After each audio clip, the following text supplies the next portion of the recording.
আল্লাহ রাব্বুল আলামিন মুমিনদের চিত্র তুলে ধরে বলছেন সূরা ফাতহ 29 নম্বর আয়াত, মুহাম্মাদুর রাসূলুল্লাহ ওয়াল্লাযীনা আমানু মাআহু আশিদ্দাউ আলাল কুফফার। মুহাম্মদ যিনি আল্লাহর রাসূল এবং যারা তার সাথে ঈমান এনেছেন তার যুগ থেকে শুরু করে কিয়ামত পর্যন্ত এরা সকলেই ঈমানের বন্ধনে আবদ্ধ। আশিদ্দাউ আলাল কুফফার, যেখানেই কাফির অমুসলিম থাকবে তাদের ক্ষেত্রে এরা কখনো সাধারণ অবস্থানে নয়, সবসময় কঠোর অবস্থানে। অমুসলিমের সাথে কোনো আপোষ নেই। রুহামাউ বাইনাহুম, আবার এই মুসলিমেরা পরস্পরে একে অপরের প্রতি অতি স্নেহশীল, একে অপরের প্রতি সম্মান, শ্রদ্ধা, মায়া, মমতা দিয়ে যেন আবদ্ধ করে রাখে। কিন্তু আফসোস করে বলতে হয়, আজকে কথায় মুসলিমদের একে অপরের প্রতি মায়া, মুসলিমদের কথায় আজকে পারস্পরিক এই দয়া, মায়া, স্নেহ, মমতার সম্পর্ক, মুসলিম হয়েও মুসলিমের কল্যাণে কিছু কথা বলতে পারছি না, কিছু ভূমিকা রাখতে পারছি না। মুসলিম হয়েও অমুসলিমদের বিরুদ্ধে কঠোর অবস্থান হওয়া দরকার, কিন্তু অমুসলিমকেই বন্ধু হিসাবে কাছে টেনে নিয়েছি আর মুসলিমকে ভিন্ন হিসাবে দূরে সরিয়ে নিয়েছি। আল্লাহ সুবহানাহু ওয়া তাআলা মুসলিমদের পারস্পরিক সম্পর্ককে একজন সুস্থ সবল মুসলিম আর একজন অসুস্থ দুর্বল মুসলিম, সবল মুসলিমের দুর্বল মুসলিমের প্রতি কি ধরনের দায়িত্ব হতে পারে আল্লাহ রাব্বুল আলামিন সূরা নিসা ৭৫ নম্বর আয়াতেও স্পষ্ট বললেন। আল্লাহ বলছেন, ওয়া মা লাকুম লা তুকাতিলুনা ফি সাবিলিল্লাহ, কি হলো তোমাদের, আল্লাহর পথে তোমরা সংগ্রামে বের হচ্ছ না কেন? ওয়াল মুস্তাদআফিনা মিনার রিজালি ওয়ান নিসা, অথচ অসহায় দুর্বল পুরুষ, নারী, শিশু, আল্লাযীনা ইয়াকুলুনা রাব্বানা আখরিজনা মিন হাযিহিল ক্বরিয়াতিয যালিমি আহলিহা,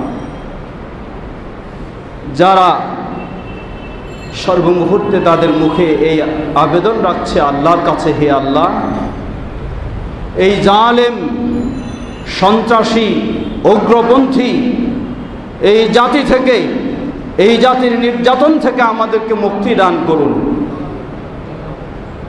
যারা প্রতি মুহূর্তে এই আহ্বান আল্লাহর কাছে জানাচ্ছে, সবল সুস্থ মুসলিমেরা কেন তাদের মুক্তির জন্য আল্লাহর পথে বের হচ্ছে না? আল্লাহ সুবহানাহু ওয়া তাআলা সুস্থ মুসলিমদেরকে এভাবে সহজ করলেন, সুস্থ মুসলিমদেরকে এভাবে চার্জ করলেন। আল্লাহু আকবার। দূরে নয়, পার্শ্বেই। শুধু ভৌগোলিক একটি সীমারেখা, এই সীমারেখায় পার্শ্বেই আমাদের মুসলিম ভাইয়েরা, মুসলিম বোনেরা, মুসলিম শিশুরা কিভাবে তারা আজকে নির্যাতিত, কিভাবে তারা আজকে নিষ্পেষিত, কিভাবে তারা আজকে জুলমের শিকার। সন্তানের সামনে বাবাকে জবাই করা হচ্ছে, বাবার সামনে সন্তানকে জবাই করা হচ্ছে, মার সামনে কলিজার টুকরা সন্তানকে যেমন ইচ্ছা তেমনই ভাবে আঘাত হানা হচ্ছে, স্বামীর সামনে স্ত্রীকে যেমন ইচ্ছা তেমনই ভাবে লাঞ্ছিত করে হত্যা করা হচ্ছে, স্বামীর সামনে স্ত্রীকে যেমনই ভাবে নির্যাতন ও ধর্ষণ সকল প্রকার অন্যায় অবিচার করে তাকে দুনিয়া থেকে বিদায় দেওয়া হচ্ছে। স্ত্রীর সামনে স্বামীকেও ঠিক সেভাবেই করা হচ্ছে। অথচ পার্শ্বেই মুসলিমেরা তাদের যেন শান্তির ঘুমে ঘুমাচ্ছে। কিভাবে হতে পারে এটি একটি মুসলিমের পরিচয়? মুসলিমের অবস্থা কিভাবে এটি হতে পারে? বড় আফসোসের সাথে বলতে হয়, এই মুসলিম দেশে সেই পার্শ্বের কথাই স্মরণ করুন, ওই রামুর কথা, যে রামুতেই মুসলিমদের প্রতি বিদ্বেষমূলক হয়ে ষড়যন্ত্রমূলক সেই বৌদ্ধদের গৃহে আগুন জ্বালানো হলো। আবার সেই আগুনকে কেন্দ্র করেই মুসলিমদেরকে ঘর ছাড়া করা হলো। এটা হলো এই মুসলিম দেশে এই রামুর কথা। কিন্তু সেই রামুর পার্শ্বেই মুসলিমদের আজকে কি করুণ অবস্থা! সেই উগ্র সন্ত্রাসী বৌদ্ধরাই আজকে মুসলিমদেরকে কিভাবে নির্যাতন করছে। একজন মুসলিম হয়ে কি একটু চিন্তা করার বিষয় নয়? একজন মুসলিম হয়ে কি একটু কাঁদার বিষয় নয়? একজন মুসলিম হয়ে কি একটু ভাবার বিষয় নয়? একজন মুসলিম হয়ে কি একটু ব্যথিত হওয়ার বিষয় নয়? একজন মুসলিম হয়ে কি একটু সাহায্যের দিকে এগিয়ে আসার বিষয় নয়? মুসলিম হিসাবে আপনি শান্তিতে ঘুমাবেন, নিশ্চিন্তায় থাকবেন, জেনে নিন আপনার ইসলাম নিয়ে সন্দেহ রয়েছে, আপনার ইসলাম নিয়ে কথা রয়েছে। আসলে কি আপনি মুসলিম? আসলে কি আপনি আল্লাহকে খুশি করতে চান, না পৃথিবীর কোনো ভিন্ন ব্যক্তিকে খুশি করতে চান? বিষয়টি অত্যন্ত কঠিন। আল্লাহ সুবহানাহু ওয়া তাআলা যেমনইভাবে মুসলিমদেরকে চার্জ করলেন, শোকজ করলেন, কিন্তু আবার সমস্যাও রয়েছে মুসলিমদের সামনে। পথ আবদ্ধ, গেট তালাবদ্ধ। কোন দিক দিয়ে আপনি অগ্রসর হবেন, কোন দিক দিয়ে আপনি যাবেন, কোথায় কি আপনি বলবেন, তাও যেন সব আপনার সামনে সীমাবদ্ধ হয়ে গেছে। আপনার সামনে সব সীমাবদ্ধ হয়ে গেলেও আল্লাহ সুবহানাহু ওয়া তাআলার পথ, আল্লাহর দিকে আপনার পথ কখনো সীমাবদ্ধ নয়। আল্লাহর কাছে আপনার পথ কখনো সীমাবদ্ধ নয়।